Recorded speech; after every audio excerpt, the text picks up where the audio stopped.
Good morning दोस्तों। आप सब लोग कैसे हैं? एकदम बढ़िया, एकदम झकास। पढ़ाई वगैरह सब बढ़िया चालू होगी ऐसा ऐसे होप करते हैं। अगर नहीं चालू है तो पढ़ाई करो। कब शुरुआत करोगे? टाइम पास बहुत हो गया है। तो चलिए, और ज़्यादा टाइम पास नहीं करते हुए हम लोग चालू करेंगे आज का अपना टॉपिक, जो है रिवॉल्ट ऑफ 1857। उससे पहले थोड़ा मैं रिक्वेस्ट करूँगा, कृपया मेरे चैनल को सब्सक्राइब कर लीजिए और बेल आइकॉन पे प्रेस कीजिए और मेरे वीडियो को लाइक कीजिए आखिर में, अगर आपको पसंद आया तो। अगर पसंद नहीं आया तो कमेंट करके थोड़ा इम्प्रूवमेंट सजेस्ट कीजिए ताकि मैं खुद को इम्प्रूव कर सकूँ। तो आज हम देखेंगे रिवॉल्ट ऑफ 1857। ठीक है, इसको सिपाही म्यूटिनी भी कहा जाता है। सिपाही म्यूटिनी क्यों कहा जाता है? क्योंकि सिपाही मतलब सिपाही का एक एंग्लिसाइज्ड वर्ड है। ब्रिटिश लोग थे जो सिपाही को सिपॉय बोलते थे। और म्यूटिनी का आपको अर्थ पता है क्या? म्यूटिनी मतलब क्या होता है? विद्रोह। तो सिपाही लोगों ने विद्रोह किया था। किसके खिलाफ किया था? ब्रिटिश सरकार के खिलाफ किया था। इसी को हम बोलते हैं रिवॉल्ट ऑफ 1857 और इंडियन रिवॉल्यूशन ऑफ 1857। ठीक है, ये आप ध्यान रखिए। इसके बारे में देखेंगे। इसको बोलते हैं कि ये फर्स्ट वॉर ऑफ इंडिपेंडेंस भी इसको बोला जाता है। ये किसने शुरू किया था? सिपाही ने शुरू किया था। कहाँ पे? मेरठ में। ठीक है, तो इसके वेरियस रीजंस देखेंगे हम लोग, इसके कॉजेज़ देखेंगे, टाइमलाइन भी देखेंगे, सब कुछ देखेंगे। सब कुछ देख लेगा आज तेरा भाई। तो इसकी शुरुआत करते हैं। टाइमलाइन देखते हैं थोड़ा। देखिए क्या हो गया था। इसका जो इमीडिएट रीज़न, एकदम पहला रीज़न क्या था कि यहाँ पे राइफ़ल्स यूज़ करने से मना किया था। मना किया मतलब सिपाही ने मना किया कि हम लोग आपके राइफ़ल्स यूज़ नहीं करेंगे फेब्रुआरी 57 में। क्यों किया ऐसा? क्योंकि वो राइफ़ल के जो बुलेट्स थे उस पे मांस लगा रहता था गाय का और सूअर का। और कैसा है, गाय हिंदू लोगों को प्रिय थी। प्रिय मतलब उसको वो रिस्पेक्ट करते थे, कल्चरली सिग्निफिकेंट है। और जो सूअर है वो मुस्लिम लोग, उनके लिए वो सिग्निफिकेंट था। इसके लिए जो 19 नेटिव इन्फेंट्री थी, 19 नेटिव इन्फेंट्री, इसके सिपाही ने इस राइफ़ल को यूज़ करने से मना किया। बाद में क्या हो गया, मार्च 1857 में क्या हो गया, उसमें इसको डिसबैंडेड किया गया। ये इन्फेंट्री को डिसबैंडेड किया गया क्योंकि मंगल पांडे ने क्या किया, प्रोटेस्ट करते हुए 2 ब्रिटिश सोल्जर को इंजर किया उसके। इसलिए इस ये जो इन्फेंट्री थी इसको डिसबैंड किया गया, इसको ख़त्म किया गया। और बाद में अप्रैल महीने में मंगल पांडे को फांसी दी गई। क्यों फांसी दी गई? क्योंकि उन्होंने ये जो कार्ट्रिज को यूज़ करने से मना किया था, इसके लिए इन्होंने रिफ्यूज़ किया था और हमला भी किया था। दोनों रीज़न थे। बाद में क्या हो गया कि अम्बाला जो अभी पंजाब में है, पंजाब में है शायद, आप लोग थोड़ा लोकेशन देख लीजिए, मुझे भी याद नहीं, बट पंजाब में ही रहना चाहिए। तो वहाँ पे क्या हुआ, वहाँ पे अनरेस्ट हुई, वहाँ पे अफरा तफरी मची। वहाँ पे सोल्जर्स ने क्या किया, यूरोपियंस को स्लॉटर किया, उनकी हत्या की। एंड क्रिश्चियन लोगों की भी हत्या की दिल्ली जाने से पहले। और क्या किया गया, जो बहादुर शाह टू था, तब का जो मुग़ल एम्परर बहादुर शाह जफ़र, उसको क्या गया, उन्होंने मुग़ल रूलर ऑफ दिल्ली घोषित कर दिया गया। किसने घोषित किया? सिपाही ने। ऐसा क्यों घोषित किया? क्योंकि तब के टाइम में बहुत सारे छोटे छोटे राजे महाराजे इधर उधर थे, बट कैसा है, ये मुग़ल बादशाह थे, तो इनको लोग रिस्पेक्ट करते थे कि ऑल ओवर इंडिया इनको रिस्पेक्ट करते थे कि हाँ पहले मुग़लों का कंट्रोल रहा है, तो नेचुरली इनको इंडिया का लीडर ऐसे देखते थे लोग, इसलिए इनको इंडिया का रूलर प्रोक्लेम किया गया। ठीक है, इसके बाद क्या हुआ कि झांसी को जो रेबल लोग थे, ठीक है, जो सैनिक थे, विद्रोही सैनिक, उन्होंने उस पर कब्ज़ा कर लिया और वो झांसी की रानी लक्ष्मीबाई को दे दिया। बाद में जून महीने में क्या हुआ कि लखनऊ में भी म्यूटिन हुई। बाद में भूतपोर और रोहिलखाना, इसमें भी म्यूटिनी हुई। बाद में जुलाई महीने आते आते पूरे देश में इसका इफ़ेक्ट होना शुरू हो गया। और क्या हो गया, नाना साहिब पहली बैटल जो कि हुई कानपुर में, वो डिफीट हो गए। और उसमें क्या हो गया कि हाँ, इसमें क्या हो गया कि उनका डिफीट हो गया। मतलब अभी क्या हुआ, ब्रिटिश सरकार ने कमबैक किया, उन्होंने दड़पशाही चालू की। तो उन्होंने सबसे पहले नाना साहिब को हराया कानपुर के बैटल में। इस पे इस विक्ट्री को कॉमेमोरेट करने के लिए लॉर्ड कैनिंग ने क्या किया, क्लेमेंसी रिजोल्यूशन इशू किया। कि क्या किया उन्होंने, जो रेबल सैनिक थे, ठीक है, अगर उन्होंने शरणागति पत्करी तो उनको किसी भी मर्डर के लिए फांसी वगैरह नहीं होगी। ठीक है, अगर उन्होंने कुछ मर्डर नहीं किया है तो उनको फांसी वगैरह नहीं होगी, वो शरण आ सकते हैं, ऐसे बोला। बाद में सितंबर महीने में दिल्ली को फिर से ब्रिटिशों ने कैप्चर कर लिया और रेबल ग्रुप का उन्होंने सफाया कर दिया। नवंबर महीने में क्या हो गया कि कावाना लखनऊ के जेल से निकले और जो चिल्ड्रन थे, वुमेन थे, उनको लखनऊ से निकाला गया। ठीक है, और ब्रिटिश लोग लखनऊ से निकल गए। बाद में दिसंबर महीने में हो गया कि तात्या टोपे, उनका भी डिफीट हो गया कानपुर में, वो भी हार गए। अप्रैल 1858 में क्या हो गया, फिर से झांसी को फिर से ब्रिटिश सरकार ने कैप्चर कर लिया गया। झांसी की रानी की आई गेस तब हत्या हो गई। और जून 1858 में क्या हो गया,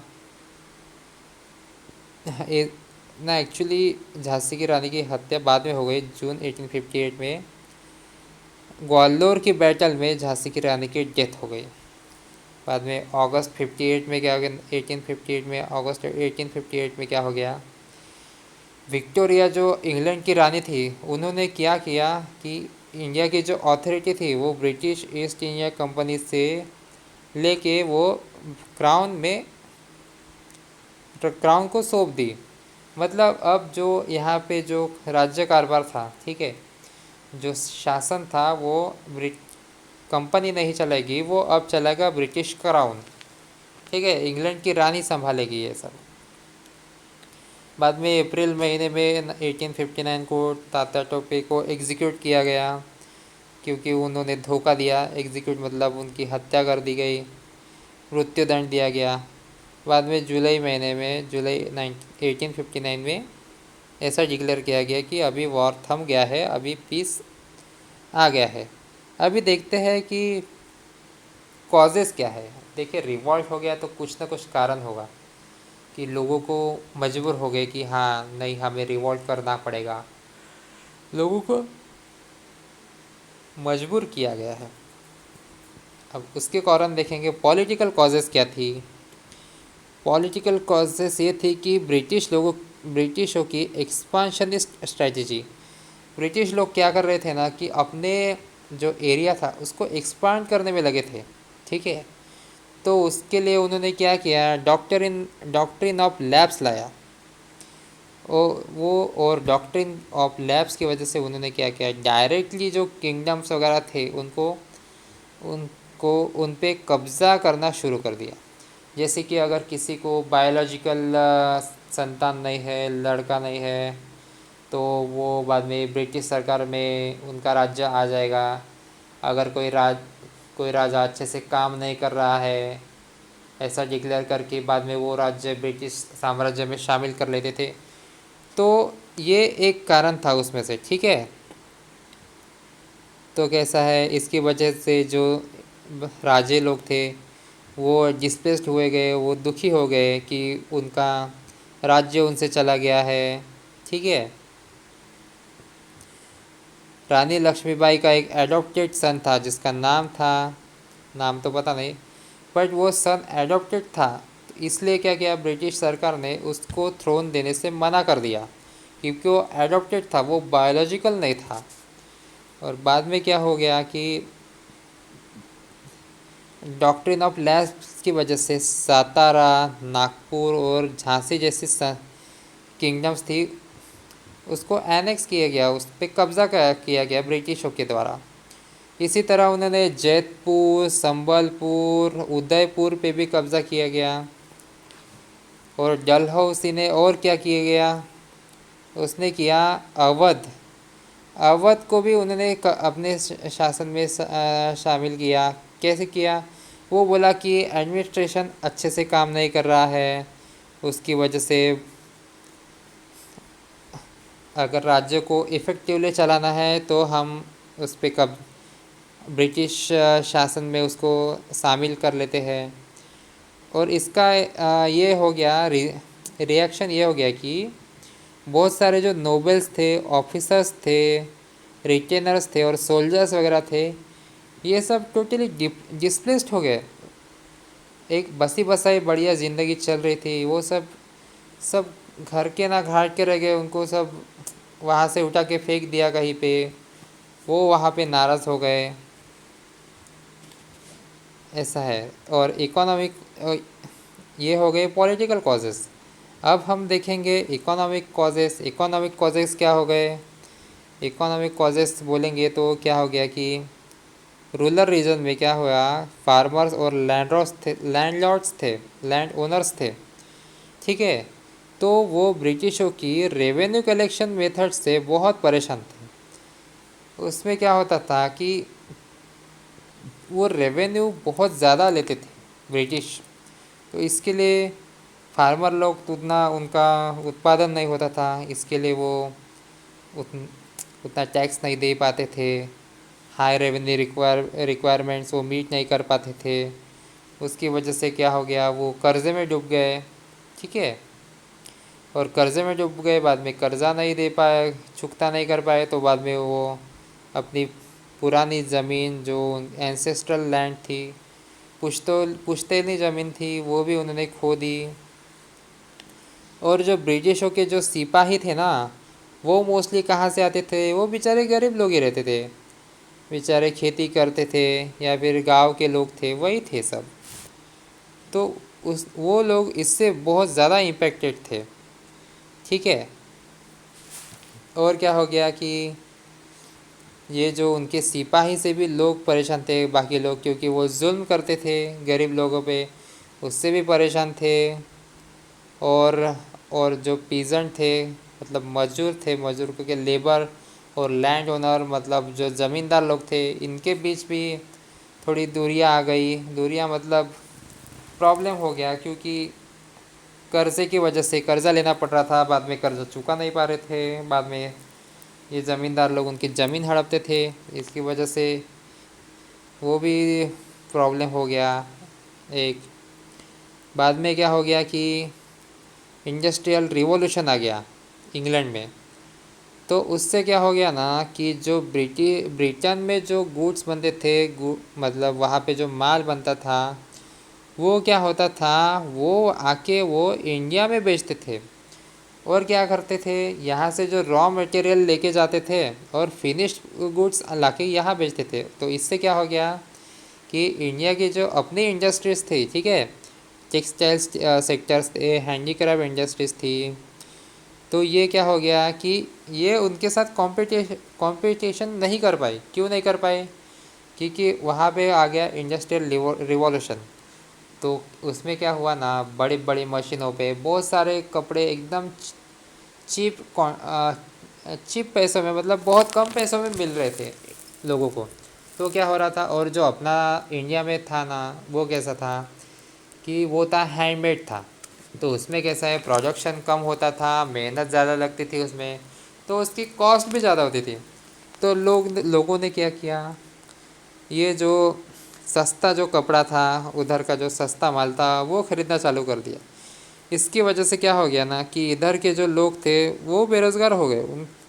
उनके बिजनेसमैन लोग, मज़दूर लोग जो अपना कुछ छोटा मोटा कारोबार चलाते थे, हैंडलूम वगैरह, वो सब, वो उनके पास अभी कुछ ऑप्शन ही नहीं रहा था। अब देखेंगे हम मिलिट्री कॉजेज़ के बारे में। मिलिट्री कॉजेज़ तो आपको तो पता ही होगा। जैसे बताया कि एक बंदूक वाला, तो वो तो बताया। दूसरी बात यह है कि इसमें है ना 87% जो थे, ठीक है, उसमें हमारे लोग थे, इंडिया के लोग थे, ठीक है। 87% ब्रिटिश मिलिट्री में इंडियंस थे, और उनको डिस्क्रिमिनेटरी ट्रीटमेंट मिलती थी। क्यों मिलती थी? क्योंकि जो हाई पोस्ट थे ना, हाई पोस्ट वगैरह, हाई रैंकिंग पोस्ट वगैरह, वो हमेशा ब्रिटिशर्स लोग अपने पास रखते थे, और जो नीचे वाली जो पोस्ट थी एकदम, वो इंडियंस को देती थी। उससे क्या होता था कि प्रमोशन नहीं मिलता था, तो उसलिए भी लोग थोड़े दुखी रहते थे। और दूसरी बात, अगर गलती से कोई इंडियन किसी ब्रिटिश के बराबरी में आ भी गया ना, फिर भी उसको पगार कम दिया जाता था। एक ही काम करेंगे पर ब्रिटिश व्यक्ति को ज़्यादा पेमेंट मिलेगा, और जो इंडियन था उसको कम पेमेंट मिलेगा। ये भी एक रीज़न था। और क्या एक रीज़न था, और एक रीज़न था कि 1856 में लॉर्ड कैनिंग ने क्या किया, लॉर्ड कैनिंग ने किया एक इम्प्लीमेंट किया जनरल सर्विसेज एक्ट। उस एक्ट से क्या हो गया ना कि इंडियंस को एक कंडीशन दी गई कि आप हमारे मिलिट्री में करना चाहते हैं, तो आपको ब्रिटिश टेरिटरीज़ जो कि समुद्र के पार है, दूर दूर की टेरिटरीज़ है, वहाँ पे भी आपको सर्व करने को जाना पड़ सकता है।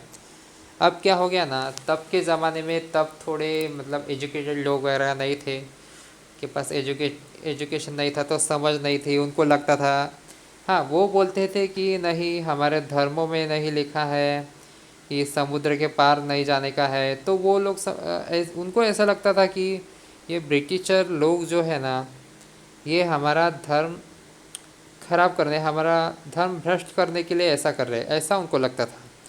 तो इसलिए भी लोग गुस्से में थे। अब सोशल कॉजेज़ देखेंगे। सोशल कॉजेज़ का ये है कि देखिए 1856 में क्या हो गया कि 1856 नहीं, सॉरी, 1850 में क्या हो गया कि गवर्नमेंट ने क्या किया, हिंदू लॉ ऑफ इनहेरिटेंस को अमेंड किया, ठीक है। हिंदू लॉ ऑफ इनहेरिटेंस को अमेंड करने से क्या हो गया, जो हिंदू लोग थे जिन्होंने क्रिश्चियनिटी अपनाई थी, वो भी अपनी प्रॉपर्टी में हिस्सा मांग सकते थे, एंसेस्ट्रल प्रॉपर्टी में हिस्सा मांग सकते थे क्रिश्चियनिटी लेने के बाद भी। इससे क्या हो गया कि लोगों को ऐसा लगा कि नहीं, ये गवर्नमेंट लोगों को सबको क्रिश्चियन बनाने पे तुली है, ऐसा भी लगा लोगों को। उसके बाद क्या हो गया कि, और ये बात हो गई कि सती को भी सती को भी प्रोहिबिट किया।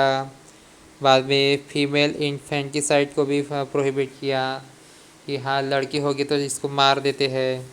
ये भी ब्रिटिश सरकार ने ये काम किया। हालांकि ये काम अच्छे थे, पर लोग तब थोड़े ऑर्थोडॉक्स तो लोगों को लगता था कि नहीं, ये हमारे धर्म पे आक्रमण है, इसलिए, ठीक है।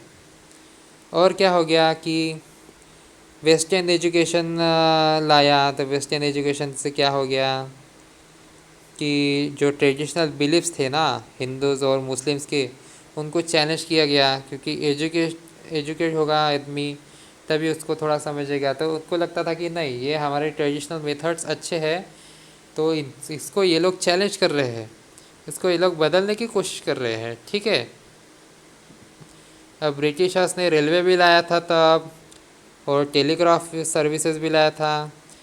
तब इन तब वो सर्विसेज को थोड़ा शक की नज़रों से देखा गया कि हाँ ये लोग वेस्टर्न इन्फ्लुएंस हमारे देश में ला रहे हैं। ये भी एक रीज़न था कि इंडियन लोग के मन में गुस्सा भरा था। अब देखेंगे इमीडिएट कॉज क्या थे उस रिवॉल्ट की। इमीडिएट मतलब एकदम लाइक एक स्पार्क, कि उसकी वजह से सब कुछ हुआ ऐसा। तो वो देखेंगे वो क्या है, वो है कि तब एक अफवाह फैली। अफवाह क्या फैली? अफवाह ये फैली कि जो एनफील्ड राइफल्स है ना, वो कोटेड थे किसके साथ? एनिमल फैट के साथ, फ्रॉम काऊ एंड पिग्स। ठीक है। उसके ये राइफल आने के पहले क्या होता था? राइफल आने के पहले जो सिपाही थे उनको पेपर जो लगा था रहता था ना, जो बुलेट्स के ऊपर, वो दांतों से तोड़ना पड़ता था। ठीक है।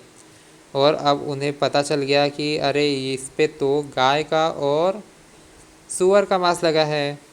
तो फिर उन्होंने रिफ्यूज़ किया कि हम ये राइफ इनफील्ड राइफल्स हम यूज़ नहीं करेंगे। तो उसके बाद क्या किया? लॉर्ड कैनिंग ने वो जो थी वो पीछे ले ली, वो जो राइफल्स थी वो पीछे ले ली। बट तब तक ऑलरेडी क्या हो गया था ना, लोगों की भावनाएं भड़क चुकी थी। और मंगल पांडे ने क्या किया? मंगल पांडे ने वो राइफ़ल यूज़ करने से मना किया और अपने सीनियर ऑफिसर्स को असॉल्ट किया। उसकी वजह से क्या हो गया? वो 8 अप्रैल को एग्जीक्यूट कर दिया गया। ठीक है। और 9 मार्च को क्या हो गया कि 85 soldiers of Meerut refuse to employ new rifles and consequently sentence to 10 year imprisonment. बाद में 9 मई को क्या हो गया ना कि लोगों ने वो राइफ़ल यूज़ करने से मना किया और उनको सज़ा दी गई। फिर 10 साल के कैद की सज़ा सुनाई गई। 1857 के इफ़ेक्ट्स में क्या हो गया? उसके इफ़ेक्ट्स में इंडिया पे क्या इफ़ेक्ट हो गया उसका? इंडिया पे इसका बहुत इफ़ेक्ट हो गया। हालांकि वो एक सक्सेस नहीं हुआ, फिर भी इंडिया पे इफ़ेक्ट बहुत छोड़ के गया। कैसा इफ़ेक्ट? क्योंकि देखिए पहले शासन था, किसका था शासन? था ईस्ट इंडिया कंपनी का। उसके बाद क्या हो गया ना, ये डायरेक्ट किसके कंट्रोल में आ गया? ब्रिटिश क्राउन के कंट्रोल में आ गया, डायरेक्ट क्वीन के कंट्रोल में। ठीक है। क्वीन विक्टोरिया उसको कंट्रोल करने लगी।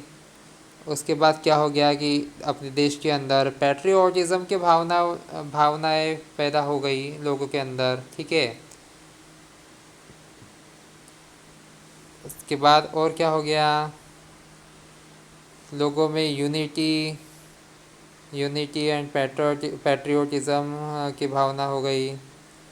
उसके बाद ये हो गया कि लोगों को प्रेस का इम्पोर्टेंट पता चला कि हाँ मीडिया भी बहुत ज़रूरी है।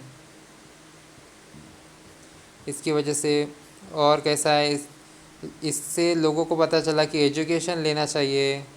एजुकेट होके हम लोग उनको इन्फ्लुएंस कर सकते हैं और गवर्नमेंट के पॉलिसीज़ को लेके हम लोग अवेयर रह सकते हैं। इसके बारे में भी लोगों को पता चल गया। अभी नेक्स्ट वीडियो में देखेंगे सेंटर्स ऑफ रिवॉल्ट ऑफ 1857।